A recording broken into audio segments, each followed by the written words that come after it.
Shalom, shalom, boa tarde. Hoje nós estamos no dia 9 de Adar do ano de 5.783.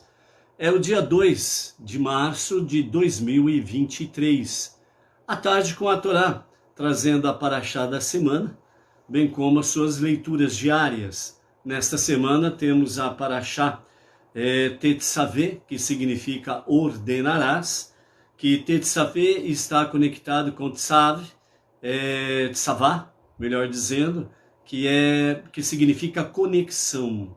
Então, Tetzaveh é uma ordenança, uma ordem para que nós estejamos em conexão com Deus.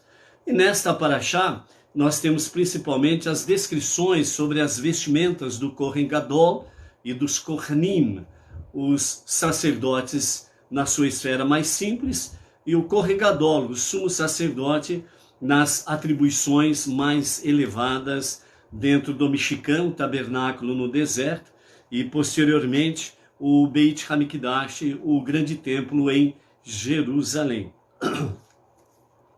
Nós temos aí para nós, no dia de hoje, a nossa palavra do nosso Rebbe Menachem Mendel sobre a questão do poder da santidade, que realmente traz para nós muita preciosidade no conhecimento e na prática do nosso dia a dia.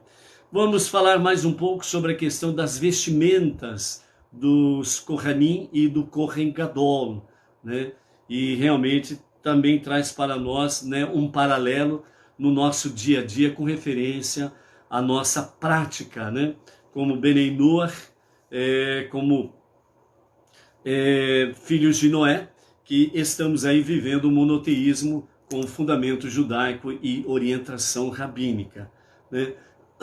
E agora nós vamos falar mais um pouco sobre a questão de Purim, para que nós possamos aí ter uma visão um pouco mais apurada sobre a festividade de Purim. A festividade de Purim, ela é muito mais do que nós possamos imaginar. E, sem sombra de dúvidas, ela tem mais significado também que nós possamos imaginar. Quando se fala de Purim, normalmente o que acontece é eu e a tecnologia aqui se enfrentando aqui ao vivo e a cores. Mas Purim traz para nós realmente aspectos sagrados. Apesar de ser uma festa bem alegre, bem regada a lechaim, a vinho, suco de uva e etc e tal, mas tem muito significado singelo e espiritual de elevação para nós, ok? Então, continuando sobre a questão de Purim, nós temos aí sobre aquela questão que nós encerramos ontem, falando de Purim, sobre amor e unidade, só para recordar rapidamente.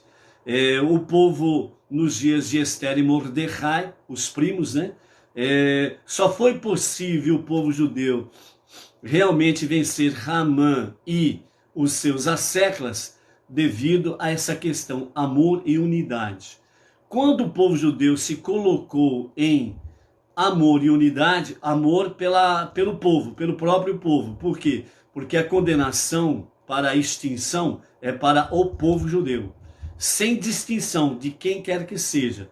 Por isso Mordecai disse à sua prima Esther, Ramã, que odeia o nosso povo, ele fez um decreto para sermos eliminados. E você precisa falar com o rei. E a Esther respondeu para ele, dizendo, primo, o rei faz 3 meses que não me chama. E como era a regra, só podia ir à presença do rei quando alguém fosse convocado. E caso alguém aparecesse diante do rei sem ser convocado, então a guarda de honra, a guarda do rei, ele tinha autorização para matar a pessoa que entrasse na sala do trono, sem autorização. Então a própria guarda de segurança do rei nem perguntava nada para ele, já investia contra a pessoa que estava ali adentrando sem autorização devida e podia matá-lo e o rei não podia fazer nada, era regra, ok?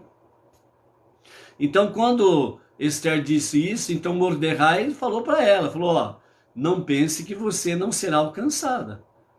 Mesmo que no momento, até o momento, o rei Ramã e Companhia Limitada não sabe a sua origem, mais cedo ou mais tarde eles vão descobrir. E então esse decreto também atingirá você. Então quem sabe o que foi para este momento a qual você foi alçada a ser rainha, né? E segundo os nossos mestres, fala que a rainha Esther não era nenhuma jovem, bela e formosa, no sentido aspecto literal da palavra, mas no sentido de que Esther, ela tinha de fato, né, na época, aí, segundo os anais da história bíblica dos nossos mestres, ela tinha cerca de 65 anos. Então, a sua beleza não era uma beleza semelhante à de uma moça, literalmente falando, mas a sua beleza que irradiava era uma beleza interior, que fazia com que, de fato, né, o seu exterior fosse realmente algo belo e singelo. Como diz Salomão, né, em seus provérbios, né, um coração alegre aformoseia o semblante. Então, externamente falando, a pessoa, ela pode ser feia, mas se ela tem essa alegria da alma, ela tem a alegria de Deus, então essa alegria, ela formoseia o seu semblante. Ela se torna uma pessoa linda, agradável. As pessoas gostam de estar junto dela, gostam de conversar com ela e etc e tal. Então esta aura, ela faz com que a pessoa, ela seja uma forma linda, sem como explicar. Ela é bela, não tem explicação. É gostoso de estar junto dessa pessoa, é agradável, traz luz, traz shalom. Então muitas vezes quando você encontra uma pessoa assim, é porque ela tem essa alegria de Deus no seu coração, e isso a formoseia o seu semblante, faz com que a sua aura seja uma aura agradável. E pode ser a pessoa mais linda do mundo. Se ela não tem essa alegria, quando ela abre a boca, ela perde toda a formosura externa, porque ela revela o seu interior, e aí você, ai meu Deus do céu, eu não quero ficar perto dessa pessoa de jeito nenhum. Aí outro diz, mas ela é tão linda, mas é tão linda só por fora, mas por dentro é oca. Não aproveita nada do que ela fala. A sua palavra não traz bem nenhum. Eu quero sair fora dessa pessoa. Tchau. Entendeu como que são as coisas? Então é isso daí. Então Esther era assim. Não foi a beleza exterior em si, apesar mesmo assim, ela era bela, apesar da sua idade, mas ela era uma pessoa bela porque ela trazia essa irradiância do seu interior e fazia com que ela se tornasse muito bela, ok? E mesmo com o seu aspecto, né? Aliás, mesmo com a sua idade de 65 anos, né? Ela tinha um grande poder juvenil, tendo em vista que ela era solteira e virgem, né? Então, ela guardava bem os seus atributos de mulher, mas a alegria do coração, a alegria de Deus, fazia com que ela se tornasse mais bela ainda, ok? E foi nesse mesmo momento que ela disse então ao seu primo Mordecai: reúna o povo, falem para orar por mim. Por quê? Porque eu vou à presença do rei daqui 3 dias. Ou ele chamando ou não me chamando. Eu irei à presença do rei. E aí orem por mim, para que a guarda de honra e proteção do rei não me mate antes de o rei me ver e poder realmente estender o seu cetro, permitindo que eu me aproxime, né? E também fala para o povo, durante 3 dias consecutivos, não fazer jejum completo, sem comer, sem beber nada. E vamos aguardar o que vai acontecer. Então, este amor e esta unidade fortaleceu o povo judeu. O que foi necessário acrescentar nesse ingrediente foi a questão da humildade e gratidão, né? Então, reconhecer com gratidão, né, realmente as graças pelo mérito de ser salvo. O povo, já antecipadamente, quando entrou na prece e quando entrou no jejum, automaticamente, com humildade e gratidão, somado ao amor e à unidade do povo, já antecipadamente agradeceram a Deus pelo mérito de serem salvos. Isso é fé e confiança, emuná e bitachon. E dentro desse aspecto aí, então, aí está a questão em si, realmente o segredo da vitória, né? E a mesma coisa serve para nós nos dias atuais. Amor e unidade, amor e unidade e gratidão e humildade. Então, unidade, reunidos, unidos em unidade, o mesmo pensamento e os mesmos sentimentos pela causa. Especificamente falando, nós, Bnei Noach, nós precisamos ter este amor e unidade pelo povo judeu, porque nosso monoteísmo, o qual abraçamos, é um monoteísmo com fundamento judaico e orientação rabínica. Amor e unidade pela causa. Qual causa? Qual é a tarefa suprema do povo judeu? A qual nós somamos com ele, o povo judeu. Transformar este mundo para ser a moradia de Deus. Então, amor e unidade ao único Deus e as missões que ele estabeleceu. Humildade e gratidão, que é realmente reconhecer que ele é o único Deus, o único Criador, o único Redentor e o único Salvador, como a Torá fala e como Isaías, melhor dizendo, né, considerado profeta messiânico, fala com muita propriedade em vários trechos do seu livro, e principalmente capítulo 43, versos 9 a 11, onde realmente expressa a fala divina: fora de mim não há Deus e nem Salvador. Ok? Maravilha! Então agora nós vamos ver aqui, né, a importância, né, das alusões da Torá à festa de Purim, né? Então vejam bem a importância da festa de Purim. É uma festa muito alegre, muito regada a vinho, onde realmente é a única festividade onde o judeu é permitido embriagar-se, porque é celebrar a vida diante de uma iminente destruição, extermínio, né? E realmente foram vitoriosos sobre Ramã, os seus asseclas, que eram muito fortes e poderosos, e ainda por cima tinha o decreto real, permitindo que eles fossem lançados ao extermínio, né? Então, foi a vitória da vida sobre a morte, da luz, mais uma vez, sobre as trevas, do bem sobre o mal.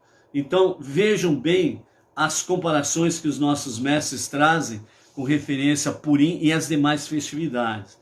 Preste atenção nisto. O que é o júbilo em Hashem? A importância da festa de Purim é tão grande que os nossos sábios encontraram nela alusões às outras festividades. Então nós temos aqui 5 alusões às 5 festividades. Vejam bem o que os mestres nos falam. Purim é como Pessach. Purim é como Pessach. Pois em ambos os casos saímos da escravidão para a liberdade. Segunda comparação, Purim é como Shavuot, o dia da outorga da Torá, no Monte Sinai. Pois em Purim, voltamos a aceitar a Torá que nos foi outorgada em Shavuot.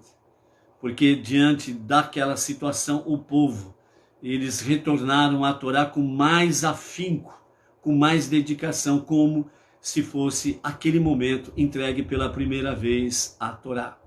Terceira comparação, Purim é como Rosh Hashanah, pois em Purim o livro da vida e da morte também foi aberto. Quando o decreto real foi a favor de Ramã, para exterminar o povo judeu, o livro da vida e da morte foi aberto. E quando eles entraram em amor e unidade, humildade e gratidão, o livro da vida e da morte foi aberto.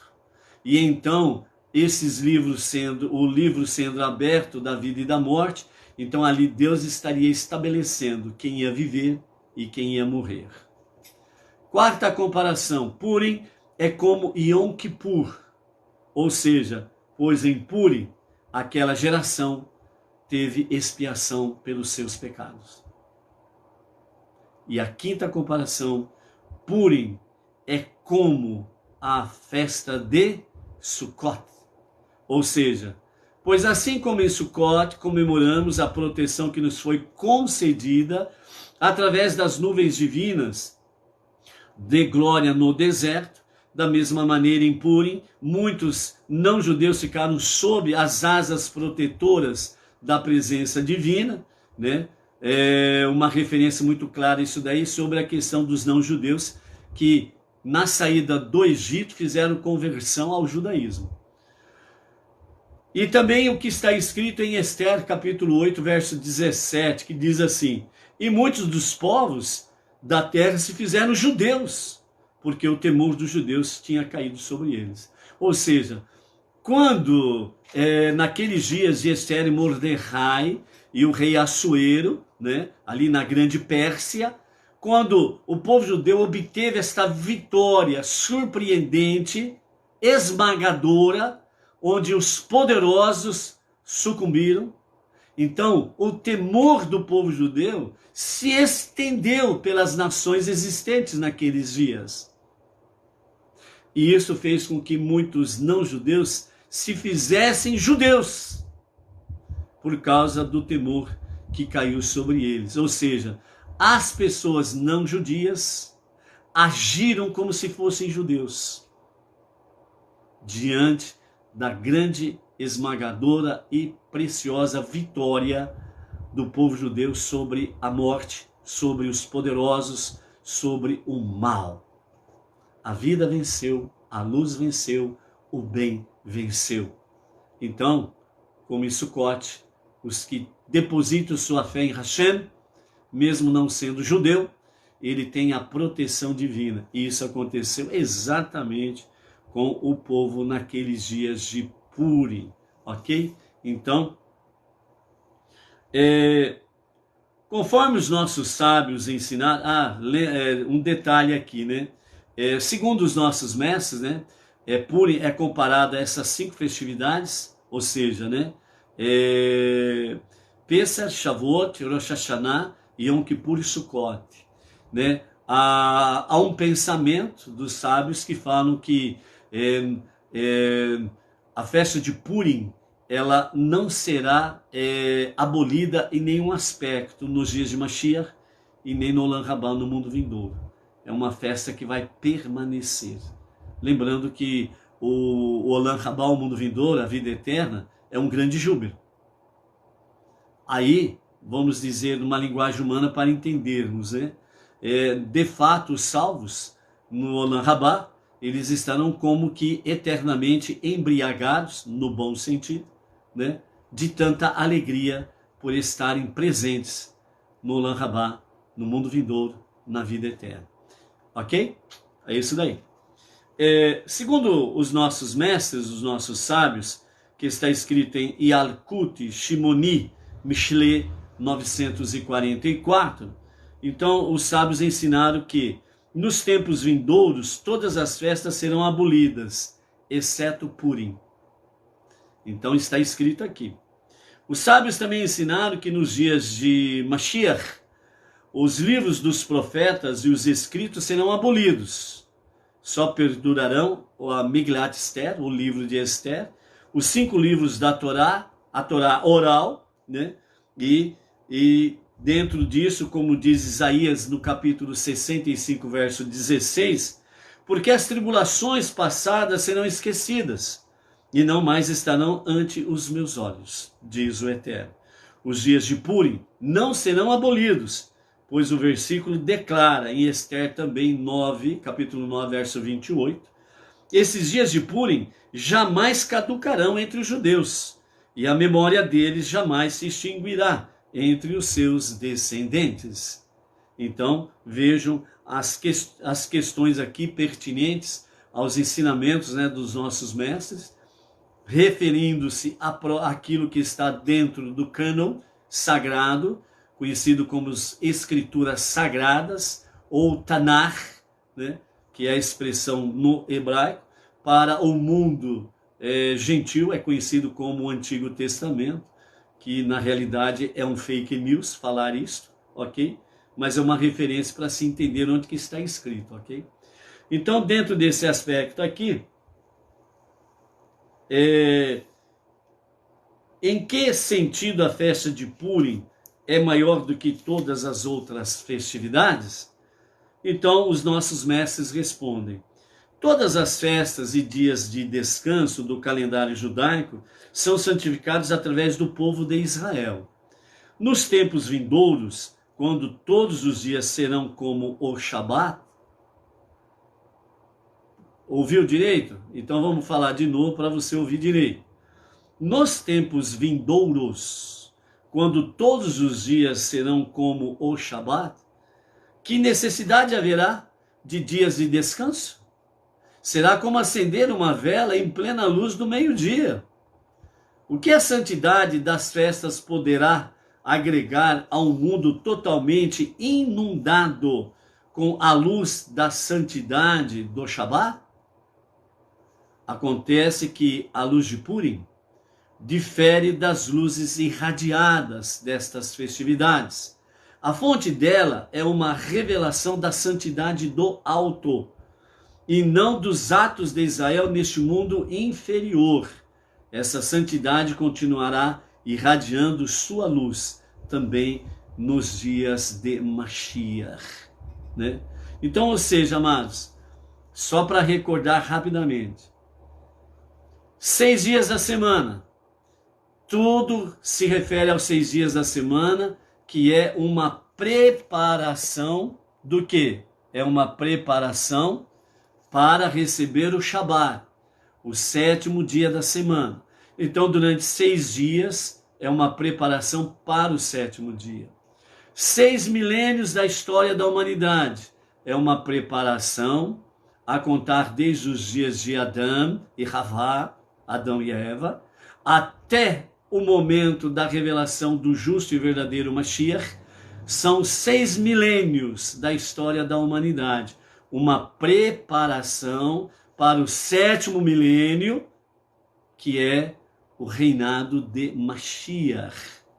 Se o 7º dia da semana corresponde ao sagrado dia do descanso, portanto, cessam-se todas as coisas, então o 7º milênio será a mesma coisa. Cessarão todos os trabalhos negativos, pejorativos, que têm cunho mal, feroz, de morte, doença, inimizade, paixões desenfreadas e por aí afora vai. Cessarão todas as coisas. Por quê? Porque é o milênio do descanso de tudo aquilo que é prejudicial ao ser humano. Seja no aspecto espiritual, físico, financeiro ou material. O mal cessa. Então, por isso, a luz, como dizem os nossos sábios, a luz que irradia no 7º dia da semana, o Shabat, é uma luz diferenciada. Às vezes você pode dizer assim, mas espera aí, no dia de sábado, o 7º dia da semana, o sol brilha normalmente. Sim, o sol brilha normalmente, mas a luz divina não. Ela é mais do que o sol do dia. A nossa percepção para isso é fraca. Alguns sentem realmente o sagrado dia do Shabat, o 7º dia da semana, sente algo muito majestoso, uma presença divina muito radiante de luz. Uma grande maioria não sente. Sabe que é o Shabat, o sagrado dia do Shabat, sabe que é o 7º dia da semana, né? e não percebe essa questão em si, mas ela é uma realidade. A partir das regiões celestiais, esta luz divina especial brilha desde o princípio até o encerramento do Shabat. Ok? Esse é um dos motivos, o porquê também na Havidalah nós cheiramos também as ervas aromáticas. É por isso que na Havidalah também, né, é um dos motivos, né? Na Havidalah nós temos aí a luz da vela sendo apagada com o vinho, que representa o quê? Que a luz possa continuar irradiando em nossa alma e que nós não percamos a alegria do Shabat. Entendeu? Para que nós possamos iniciar o primeiro dia da semana já nos preparando para o próximo Shabat, certo? E dentro desse aspecto aqui, então, no sétimo milênio, a partir do momento que o justo e o verdadeiro Mashiach se revelar, vai começar o reinado de Mashiach. Segundo os sábios, nós temos aí um período inicial do reinado de Mashiach um pouco conturbado. Lembrando que toda mudança de governo, toda mudança de rei, né, existe aquela convulsão inicial. E por isso a palavra fala sobre a questão que Mashiach guerreará as guerras de Deus. Porque no princípio, segundo os nossos mestres, fala que durante 40 dias haverá um período de guerra intensa, em que as nações se reunirão e enviarão como aliados todos os exércitos de todas as nações para guerrear contra Israel. Por quê? Porque nos dias de Mashiach, entre as nações não haverá nenhum judeu. Todos retornarão para Eretz Israel. Então aí o caos que se estabelece nas nações, com a ausência dos judeus no meio das nações, né? E os Benei Noah vão ter que estar muito bem fortes na fé e na confiança em Deus, para não sucumbirem diante dessas adversidades que ocorrerá, ok? E tem que manter firme a fé, como diz lá, se não me engano, o profeta Abacuque, né? O justo viverá pela sua fé, ok? Então, vamos alicerçar, alimentar, fortalecer a nossa fé já, né? Para que realmente aqueles dias não venham fazer-nos sucumbir diante das grandes adversidades e caos que se estabelecerá, ok? Então, quando esses exércitos marcharem contra Israel, então Mashiach, o rei Mashiach, ele estará à frente do exército de Israel para guerrear contra os exércitos aliados. E o poder de Mashiach derrotará todos os exércitos. E eles ficarão lá no vale do Armagedon, né, para servirem de comida para as aves de rapina, ok? E então, a partir desse momento, Mashiach, ele de fato estabelecerá o seu reinado de Shalom. Então, a bandeira de Mashiach, essa bandeira aqui, ó, a bandeira de Mashiach, ela se estenderá a partir de Jerusalém e Israel para todas as nações. Uma única bandeira. Por que uma única bandeira? Porque haverá só um rei em toda a terra. Então toda essa parnafalha que fazem por aí, todo esse carnaval que fazem por aí, um governo mundial, que não sei o que, fica tranquilo. Isso daí está enfadado ao fracasso antes de se pôr em execução. Só haverá um rei nos dias de Mashiach sobre toda a terra. Entendeu? Por quê? Porque ele é o rei da justiça. Todos se dobrarão diante dele, no sentido de servir, não de adorar, ok? Vamos diferenciar uma coisa da outra. Todas as nações se dobrarão diante do rei Mashiach, não para adorá-lo, porque ele não é Deus, é um homem. E ele mesmo ensinará a todas as nações, a partir de Jerusalém, a adorar o único Deus, o único Salvador, o qual está permitindo o acontecimento do sétimo milênio, com o reinado de Mashiach, preparar não somente o povo de Israel, mas todas as nações para o 8º milênio, o mundo vindouro, Olam Rabá, a vida eterna. Ok? Então é isso daí. E finalizando mais esse pedaço de hoje sobre Purim, né?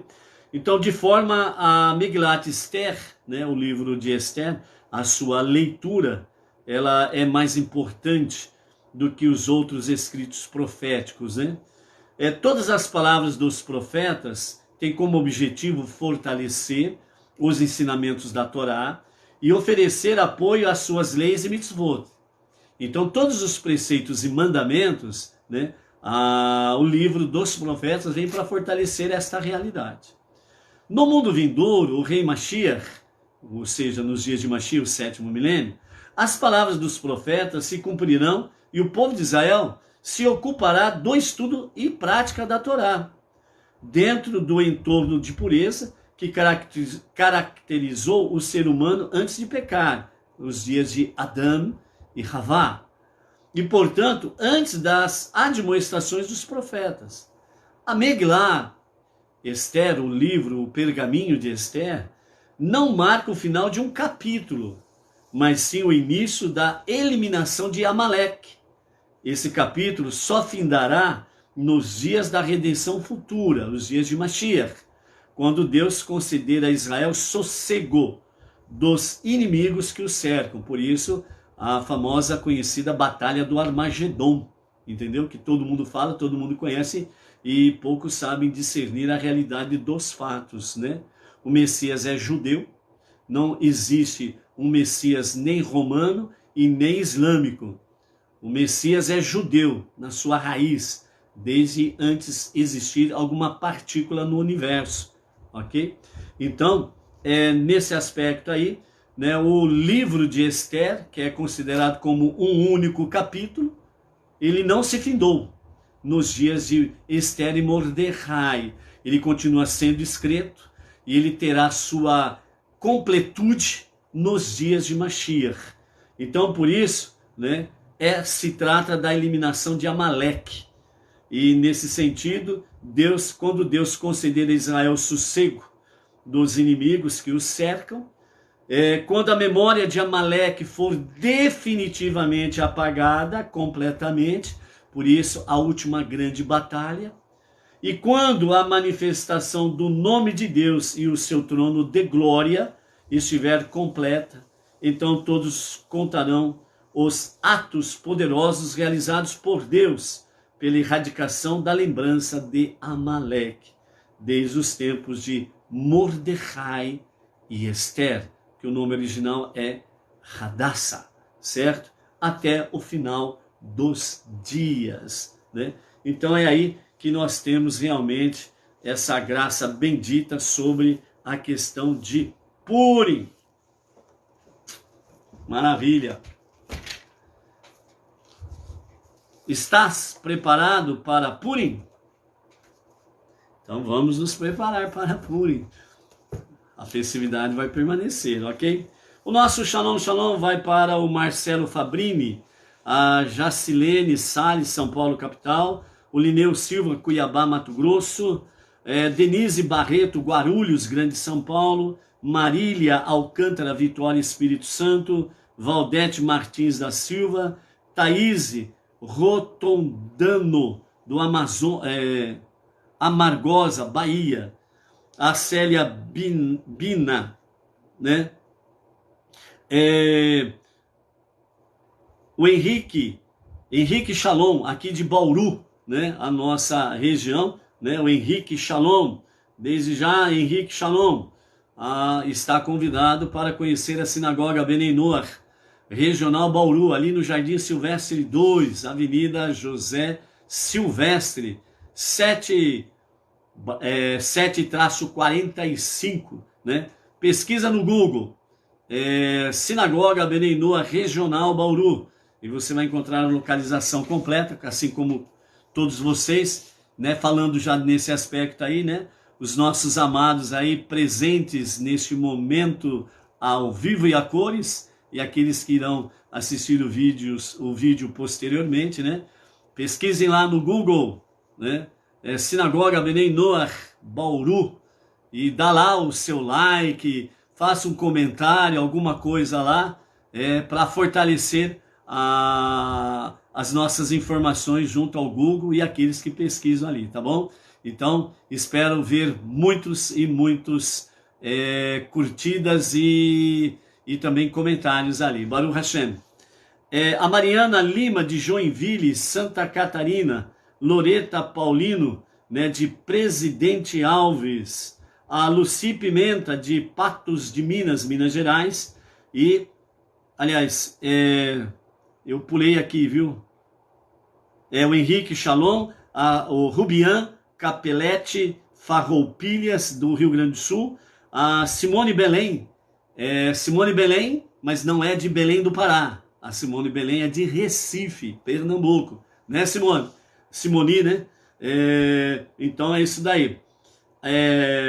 A Carlin Ramolho Herman, ela mora, Carlin é residente na cidade de Santa Fé, lá na Argentina. Então nós temos aí um visitante internacional no dia de hoje, Baruch Hashem, lá de Argentina, né?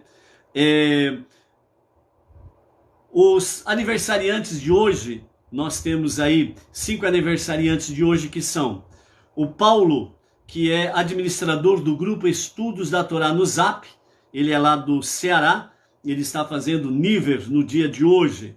Também a Mariana, né, que nós falamos aqui anteriormente, a Mariana Lima, de Joinville, Santa Catarina, aniversariante de hoje. A Loreta Paulina, aqui de Presidente Alves, vizinho aqui da nossa cidade de Pirajuí, região de Bauru, também está fazendo nível no dia de hoje. A Luci Pimenta, lá de Patos de Minas, Minas Gerais, também é aniversariante de hoje, né? E o nosso cunhado, né, o irmão da nossa querida Edna, o Oreste Pagliassi, né, residente aqui em Pirajuí, Oreste Pagliassi Filho, que também está fazendo aniversário na data de hoje, né? Então, aos nossos aniversariantes, Mazal Tov, com todas as ricas bênçãos do nosso Hashem, ok? E que cada um tenha suas preces respondidas rapidamente pela misericórdia do nosso Pai Celestial. E aniversário de casamento no dia de hoje é do casal Viviane Moreto, né, e Renato de Breikes. Estão completando hoje 21 anos de casados, né? Quem diria, hein, Renato de Breikes, 21 anos de casado. Ei, maravilha, hein? Parabéns, Viviane Moreto. Você merece 2 troféus, né? Por segurar o Renato de Breikes, 21 anos, né? Que tem aí uma filha maravilhosa chamada Vitória. Até o nome da filha já fala tudo, né? Vitória. Então, Viviane e Renato de Breikes, Mazal Tov, com todas as bênçãos do Eterno, e que isso se prolongue até os 120 anos. Baruch Hashem. Ok? É isso daí. Os nossos amados ao vivo e a cores fica para amanhã. Vamos em frente, amados? Então, seguindo aí o nosso curso. Estamos na nossa 4ª leitura, onde tem a inauguração, né, de Aharon e os seus filhos para o sacerdócio. Então, capítulo 29, verso 1 a 18. Isto é o que você deve fazer para consagrar, né? Deus falando a Moshe, a Arão, aliás, na continuidade da inauguração que nós estamos, né? Que é o capítulo 29, do versículo 19 até o versículo 37. Então, no começo do capítulo 29, Deus falou para Moisés como que ele deveria consagrar o seu irmão Aharon e os seus filhos, né? Então, fala de um novilho, 2 carneiros perfeitos, sem mácula, pães não levedados, quer dizer, sem fermentos, né? Matzá ou matzot, no plural, que foram fervidos e fritos, bolos não levedados, amassados com azeite antes de assar, e biscoitos de matzá untados no azeite, né? Ou seja, tudo feito no azeite, né? Shemen, né? Vendo aí que é a questão, né, do azeite, a unção, né? E vimos também aí sobre a questão, né, que o óleo ele não se mistura com água ou com qualquer outro tipo de líquido, né? E por que que o povo de Israel é comparado ao shemen, né, o azeite, né, que não se mistura. Porque é o único povo em toda a sua história que preservou 100% das suas raízes, 100% da sua base, 100% da sua fé, 100% dos seus escritos, 100% do seu estilo de vida monoteísta judaica. É o único povo que preservou toda a sua essência. Ok? Então, essa é a questão fundamental dentro desse aspecto. E outra questão nesse aspecto é que, mesmo que eles sejam espalhados pelos 4 ventos do planeta, contudo, eles sempre serão distinguidos. Sempre o óleo jogado no meio da água, ele bate lá no fundo e depois ele vai subindo a ficar, sem sombra de dúvidas, na superfície da água. Ou seja, ele fica elevado acima da água. Isso significa que o azeite está sobre a água está por baixo, o azeite vem para cima. E nesse aspecto, o povo judeu está mais elevado do que as nações. É o pacto abraâmico, ok? Então, nesse sentido aí, amados, é por isso que Deus falou para que o povo judeu fosse a luz para as nações e fosse as testemunhas vivas do único Deus, Criador, Redentor e Salvador, como diz Isaías, capítulo 43. E aí, então, desde o capítulo 29, do verso 1 até o verso 37, nós temos aí exatamente a questão da forma em que Deus orientou Moshe para fazer a oferenda da expiação pelos Kohanim e pelo Kohen Gadol, né? E nesse aspecto aí, era uma festividade que ela foi feita durante 7 dias. E durante 7 dias a mesma prática.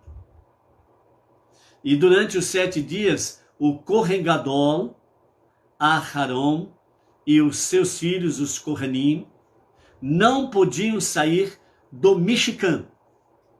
Eles tinham que permanecer no Mishkan durante os 7 dias. E durante esses 7 dias, o que era oferecido realmente como sacrifício para oferenda de pecado. Aí você vai lá no capítulo 29, no verso 36. E você vai ler: sacrifique um novilho como oferenda de pecado cada dia por expiação. O altar de seu estado anterior de profanação. Aspergindo o sangue dessa oferenda sobre o altar, você expiará. É tudo Deus falando para Moshe fazer. Então, de fato, na prática, Moshe, ele foi o primeiro Kohen Gadol, escolhido e ungido pelo próprio Deus. Ok? E é então, através dessa questão, que ele de fato nomeia Aharon e os seus filhos para, na sequência, Kohen Gadol e Kohanim. Então, Moisés teria que fazer isso durante 7 dias, né, para a consagração, né, de Aharon e os seus filhos ao sacerdócio. Então o versículo 36 fala: sacrifique um novilho como oferenda de pecado. Novilho faz parte do gado bovino. Novilho não é cordeiro.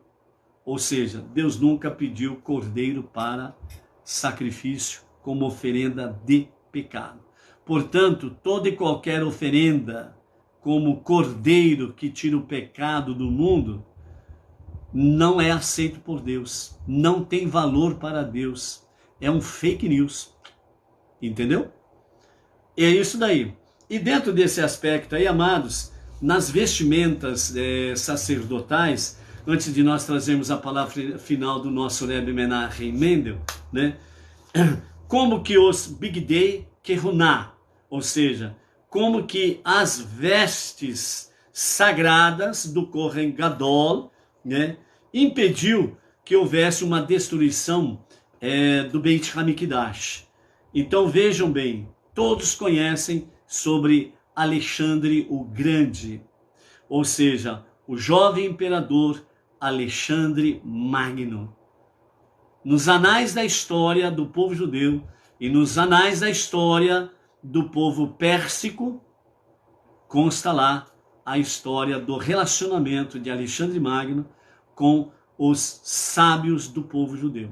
Então, nesse sentido, tem uma história real, portanto, verdadeira, não é fictícia, ok?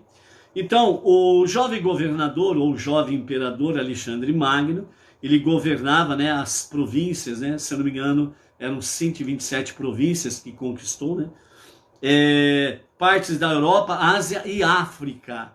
Então conquistou todas essas províncias aí, etc. e tal. E dessa forma se propunha a conquistar todo mundo. O objetivo dele era este, ok? Seria muito ofensivo para o exército de Alexandre submeter-se ao pequeno país de Eretz Israel. Como sempre, a terra de Israel é a menor porção de terra. Alexandre Magno sentiu-se incomodado com os soldados judeus, certa vez que lhe pedira para ajudá-lo em uma determinada guerra, e os judeus se negaram, pois haviam feito um tratado com outro imperador, o rei da Pérsia. Alexandre Magno pediu para eles se somarem ao seu exército para vencer o rei da Pérsia, né? Então responderam, pois, a Alexandre que não podia enviar-lhe ajuda. Caso o fizessem, estariam violando o tratado com o rei da Pérsia. Porém, havia um grupo de inimigos de judeus, que era conhecido naqueles dias como Cutim, né? Mais conhecido na atualidade como os samaritanos. Então, os Cutim, os samaritanos, eram inimigos mortais também do povo judeu, o famoso ódio gratuito.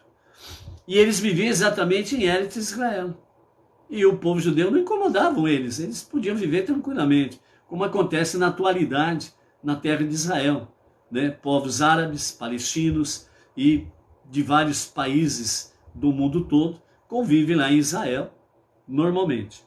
Então, esse povo aqui, os Cutim, os samaritanos, eles enviaram alguns soldados para Alexandre Magno, e os Cutim falaram mal, fizeram lashon hará, fofoca, maledicência dos judeus ao imperador Alexandre Magno. Então aí o que aconteceu? O que vocês têm para dizer? E os Cutim, os samaritanos, disseram: nós vivemos lá na terra de Israel, nós vivemos lá no meio dos judeus, e nós ouvimos que os judeus pretendem rebelar-se contra ti. Eles querem derrubar o Senhor do seu trono e tomar o seu trono. Alexandre Magno ficou então o quê? Uma fera. Eu vou reunir o exército. Então dessa forma ele reuniu o exército, né, para poder ir contra o povo de Israel, né? Então dessa forma os Cutim, né, os samaritanos, eles protestaram, né, ao imperador, fazendo essa fofoca, né, e sugeriu ao próprio imperador o quê? Destrua seu templo sagrado e a cidade rebelde na qual encontram-se situado, Jerusalém. Ou seja, destruir o templo sagrado e a cidade de Jerusalém sempre foi um alvo para os inimigos do povo judeu. Sempre foi dois alvos dos inimigos de Deus. Porque Jerusalém e a localidade do Beit HaMikdash, o templo, foi escolhido pelo próprio Deus. Ali me revelarei, diz o Eterno. E por isso nós temos lá a famosa passagem de 2 Crônicas, capítulo 7, verso 14, onde Deus fala na inauguração do Beit HaMikdash. Eis que os meus olhos estarão atentos, os meus ouvidos estarão atentos para este lugar, e eu ouvirei as suas preces. Se o meu povo, que se chama pelo meu nome, se humilhar, abandonar os seus maus caminhos, praticar justiça, fazer a minha vontade de acordo com a Torá, os meus olhos estarão atentos para este lugar. Essa é uma palavra específica para o povo judeu e para Jerusalém o Beit HaMikdash. Entendeu? Então os inimigos de Deus, os inimigos do povo judeu, sempre tiveram esse objetivo, destruir o templo e a cidade de Jerusalém.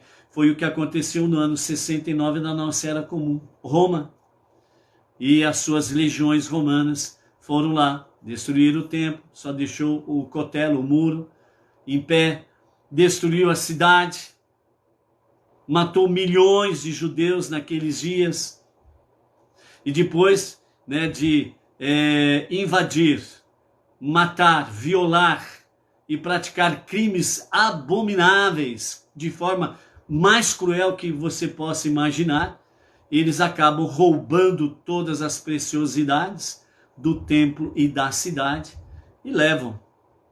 E estão na atualidade lá no Museu Subterrâneo do Vaticano, né?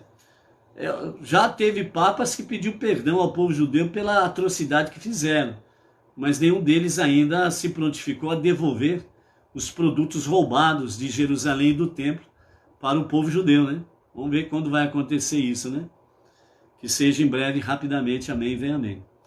Então, né, dessa forma aí, Alexandre acreditou nas palavras dos samaritanos, os Cutim, e então ele pegou o seu exército e foi em direção a Jerusalém. E então a notícia chegou em Jerusalém, na terra de Israel, e todo o povo se entristeceu, porque sabia muito bem que o exército de Alexandre Magno era poderosíssimo, né? E aí então avisaram o Kohen Gadol Shimon, que era o Kohen Gadol daqueles dias. Então ele rapidamente, né, se preparou para receber Alexandre Magno e o seu exército, né?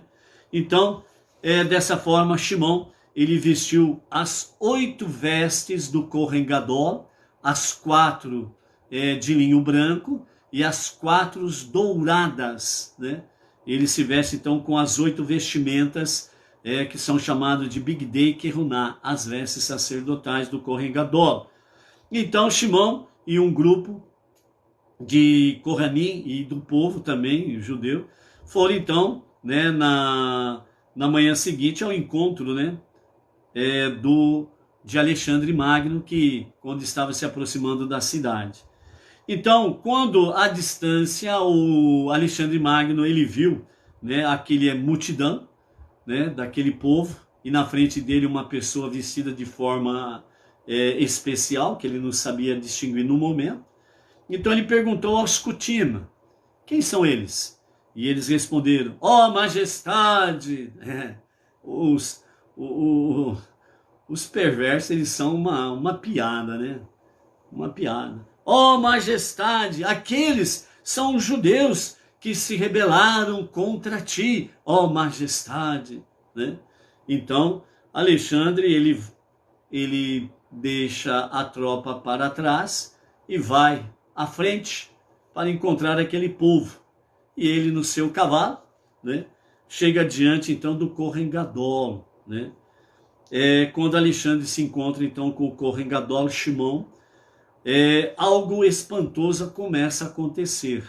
E então o imperador, que era famoso na época no mundo inteiro, aliás é famoso até nos dias atuais, ele então pergunta, né, diante do Kohen Gadol, aliás ele se aproxima do Kohen Gadol, olha dos pés a cabeça o Kohen Gadol, reflete por alguns segundos, então, para assombro de todos, o imperador, que era famoso no mundo inteiro, ele desce do seu cavalo e ele se inclina diante do Kohen Gadol. Ninguém entende nada. Os Cutim, os samaritanos, começaram a ficar apavorados, porque a finalidade era matar os judeus, era destruir Jerusalém e o templo.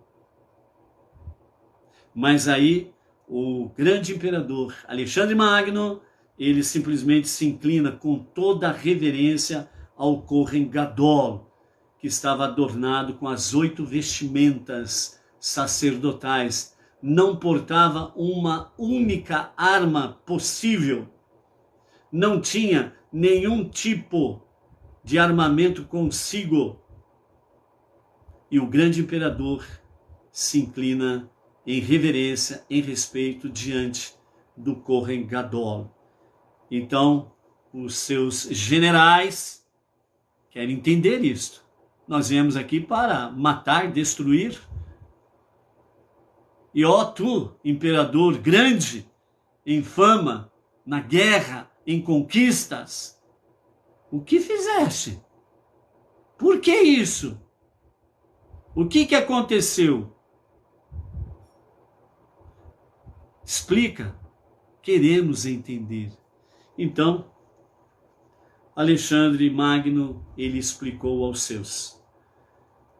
Na noite anterior às nossas batalhas, este homem aparecia nos meus sonhos exatamente da forma que ele está vestido. E quando ele aparecia no meu sonho, na noite anterior às batalhas, ele dizia para mim: pode ir à batalha, a vitória está garantida. Este homem parecia como um anjo, e ele ajudou a ganhar todas as minhas batalhas. Alexandre perguntou a Shimon: por que saíste ao meu encontro? Agora era o rei, o imperador, perguntando ao Kohen Gadol: por que você saiu ao meu encontro? A resposta que ele deu aos seus, Alexandre Magno, todos ficaram, cara de bobão. E os Kutim já começaram a coçar a cabeça. E aonde que nós vamos enfiar a nossa viola? Que saco que nós vamos enfiar a nossa viola? Porque a coisa está ficando feia para o nosso lado. E não tinha como fugir. Os soldados de Alexandre Magno estavam ali. E agora? E ainda Alexandre Magno volta-se para o Kohen Gadol, depois de responder aos seus, e pergunta: por que saíste ao meu encontro? Então, o Kohen Gadol Shimon, ele respondeu ao imperador, e ele disse, não falou como os Kutim, ele não falou como o samaritano, ó rei, ó imperador, ó majestade. Não, ele já foi direto ao recado. Porque nós temos o único rei dos reis, o único Deus, o único Criador, o único Redentor, o único Salvador. A ele, ó majestade, a nossa gratidão e etc. e tal. Entendeu? Então, o Kohen Gadol responde ao Alexandre Magno: sabemos que desejas destruir o nosso Beit HaMikdash. Ele já foi na veia, como diz o outro, né? Ele já foi direto no assunto, sem rodeios. Porém, não compreendes. Ele agora entra numa repreensão ao imperador. De forma amorosa, educada e de forma consciente. Fundamentado, porque ele diz assim na sequência: porém, não compreendes que é neste templo em que queres destruir que nós rezamos sempre a Deus para que tenhas êxito nas tuas batalhas. Nossos inimigos te enganaram e te deram falsas informações sobre nós. Falsas informações é o que mais você vê hoje, nos dias atuais. Falsas informações. As falsas informações são exatamente para enganar as pessoas. Mesmo aqueles que estão na luz divina, no monoteísmo, também são enganados pelos inimigos com falsas informações. Porque ainda não tem aquela confiança em Deus que deveria ter. Porque a sua fé ainda não está bem madura em Deus. Então as falsas informações que vêm através de ameaças, terror e companhia limitada, acaba assustando até Benei Noar, que acaba se dobrando diante de Moloque dos dias atuais, diante dos faraós amaleques dos dias atuais. Falsas informações, cuidado com isso. Ela pode te tirar definitivamente da presença divina. Emuná e Bitachon. E então, é deste templo sagrado que sempre rezamos a Deus para que tenhas êxito nas tuas batalhas e os nossos inimigos te enganaram com falsas informações. E o imperador pergunta: quem são os teus inimigos? E o faraó, aliás, o Kohen Gadol responde de forma simples e objetiva: os Kutim, os samaritanos. Então Alexandre disse: neste caso, decreto que faças com eles o que quiseres. Aí os Kutim viu que a vaca foi pro brejo. Falou: agora não temos mais o que fazer. Fomos descobertos. Mentira, falsidade, hipocrisia sempre tem pernas curtas. As suas fantasias sempre caem por terra rapidamente. E então o Beit HaMikdash e Jerusalém salvaram-se da destruição graças a Alexandre ter ficado tão impressionado pelo aspecto do Kohen Gadol Shimon, vestido com suas gloriosas vestes, a Bigdei Kehunah, as vestes do Kohen Gadol. Os nossos mestres explicam que, de forma geral, nós temos aqui duas opiniões, que de forma geral não é permitido usar as Bigdei Kehunah, as vestes sacerdotais, fora do Beit HaMikdash. Mas aqui no caso, abriu-se uma exceção, tendo em vista que o templo e as vidas judias estavam em perigo de morte. Então abriu-se essa exceção. A segunda opinião diz que, na realidade, o Kohen Gadol Shimon, ele não usou as vestes originais. Ele usou uma cópia das vestes originais. E por isso que ele foi ao encontro fora do Beit HaMikdash, na entrada de Jerusalém, do seu portal principal, encontrar com o Alexandre Magno, né? Então temos essas duas opiniões. Qual está certa e qual está errada? Muito pelo contrário, as duas estão certas e nenhuma está errada. Essa é a verdade, ok? Então apenas seria nesse caso aí uma imitação segundo a segunda opinião. Ficou legal, né? Então, por isso, amados, né, vestir-se com as vestes do Kohen Gadol salvou Jerusalém e salvou o povo judeu e o Beit HaMikdash. Dentro desses aspectos, né, vestidos com a santidade da Teshuvá, Tefilá, estudo da Torá, estudo das 7 leis de Noah e suas ramificações, e a Tzedakah, nós estamos nos vestindo numa forma paralela, de forma análoga, estamos nos vestindo realmente das vestimentas do Kohen Gadol, vestes de santidade, simplificando dessa forma aí. Por isso o poder da santidade, diz o nosso Rebbe Menachem Mendel, finalizando a nossa reflexão de hoje, a nossa aula de hoje. Então, espiritualmente, esse princípio se aplica a cada um de nós em nossa relação com a santidade. Por mais que a única coisa que façamos seja tocar a santidade, sem aprofundar a nossa relação, que não passou de um contato externo, que é aquele contato com a questão da unicidade de Deus, a santidade de Deus, do único Deus. Mesmo que a pessoa ela tenha um contato superficial, né? Falando a nossa experiência da praticamente 99,99% dos Benei Noah, né? Que estava na idolatria, uns estavam numa dualidade, outros estavam na trindade e por aí afora vai, ok? Então, quando nós ouvimos falar realmente da unidade e da unicidade do único Deus, e realmente começou a despertar em nós aquela curiosidade, no bom sentido, de conhecer a respeito do Deus do judeu, do povo judeu, Deus de Israel, de uma forma mais profunda. Então, a partir do momento que nós tocamos superficialmente, no começo, isso não nos deixou mais sossegado. Isso fez com que nós buscássemos mais e mais, para poder chegar onde nós chegamos.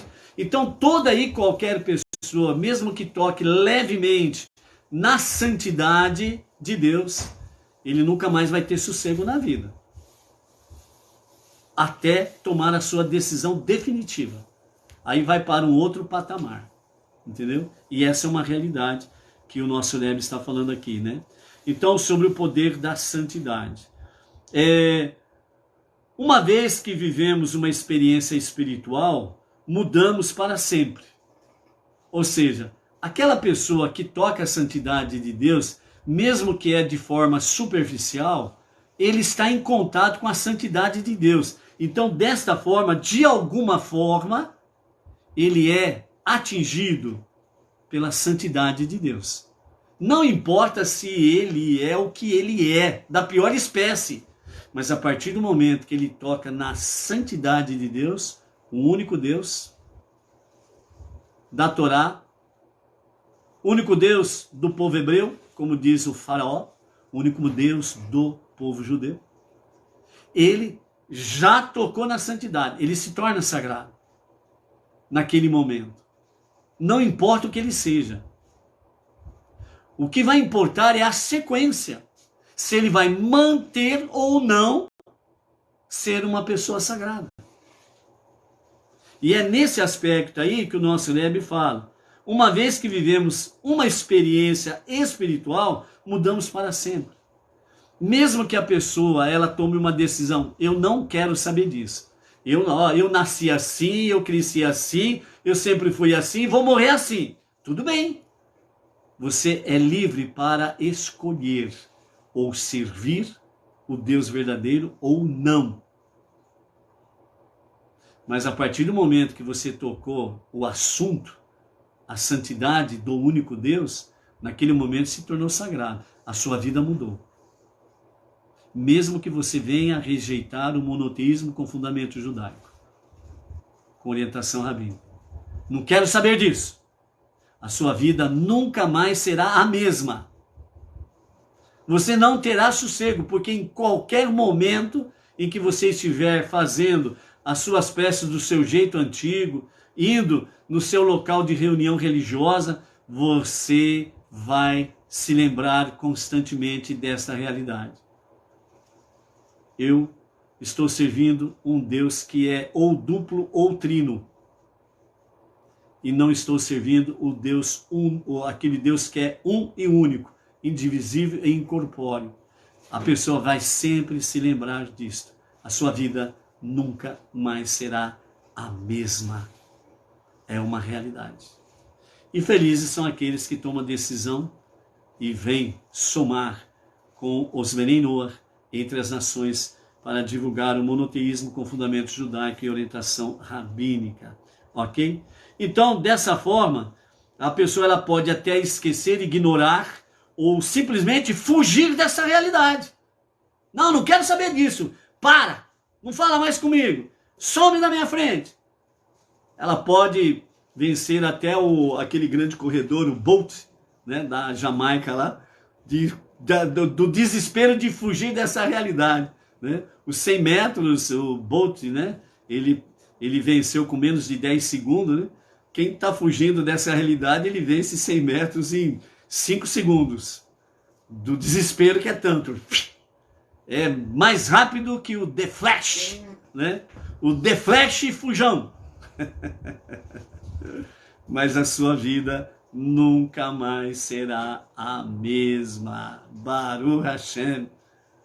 Por isso que dos nossos testemunhos, eu sempre falo, o dia que eu fiz a minha prece ao Eterno, falando para ele que queria servi-lo realmente, com autenticidade, em espírito e em verdade mesmo, e que eu não queria ter uma porta aberta como se fosse um boteco, mas que fosse uma porta aberta por ele. Depois desse dia, nunca mais tive sossego na minha vida. Tocamos a santidade do Deus único. E ele não deu folga. E continuamos até hoje sem sossego. Mas foi a melhor prece que eu fiz a Deus. Por quê? Porque encontrei a luz divina. Encontrei o Deus verdadeiro. Encontrei a verdade. E encontrei a verdadeira felicidade com Shalom. É isso que o Rebbe está dizendo para nós aqui. Pode fugir, pode fazer o que for, meu filho. Você não esquece. Mas como Deus, ele não obriga ninguém a servi-lo, ele sempre vai fazer com que situações, problemas, façam com que você possa meditar. Eu preciso tomar uma decisão real na minha vida. E aí depois que você toma a decisão real, aí vamos para um outro patamar, aí são outras questões que vai ser no passo a passo, no dia a dia, ok? Então essa é a grande realidade nesse sentido. A segunda questão que o nosso Rebbe traz para nós aqui, dentro desse aspecto aqui, ele nos fala que no sentido espiritual, todos nós encontramos-nos dentro desta categoria, né? Realmente, tudo que toca o altar se torna sagrado, se aplica unicamente a objetos que são dignos de serem ofertados no altar. Então, todo objeto que toca o altar se torna sagrado. E nesse aspecto aqui, o nosso Rebbe Menachem Mendel fala que nós, seres humanos, não objetos, mas seres humanos, também estamos na mesma questão de tocar o altar da santidade de Deus e sermos sagrados. Seja judeus, seja Bnei Noach. Mas quando estamos unidos naquele que é um e único, indivisível e incorpóreo, aquele que não nasceu nem morreu, aquele que não é homem e nem filho do homem, o único Deus, o único Redentor e Salvador. Tocamos a sua santidade. A nossa vida mudou. A nossa vida muda. Não há mais retrocesso. Por quê? Porque o retrocesso é a nossa própria destruição. E Deus, na sua infinita misericórdia, ele vai usando situações, problemas, adversidades, para que a pessoa possa refletir melhor e tomar uma decisão. Então ele não está obrigando a servi-lo, ele não está obrigando a adorá-lo, ele não está obrigando você a reconhecê-lo como o único Deus. Ele mostra a verdade, ele revela a sua luz divina, ele mostra que ele é o único e verdadeiro Deus. Fora ele, não há Deus, porque como escrito está, antes e depois de mim não se formou nenhum Deus. Então por isso nele não existe nem dualidade nem trindade. Ele é um e único, indivisível. Ele não é dois e nem três. Ele também não é metade humano e nem metade animal. São aberrações que os homens criaram na sua deturpada, entre aspas, fé. Então, por isso, o poder da santidade é para transformar vidas. É por isso que, ao longo da história da humanidade, com o povo judeu e através do povo judeu, Deus tem feito esta realidade acontecer em todas as gerações. Os que tocam a sua santidade, a sua vida não é mais a mesma. Seja luz, seja forte, continue nessa transformação até os dias de Mashiach, e ali teremos a última transformação para o Olam Rabá, o mundo vindouro, a vida eterna. Shalom, shalom. Até amanhã.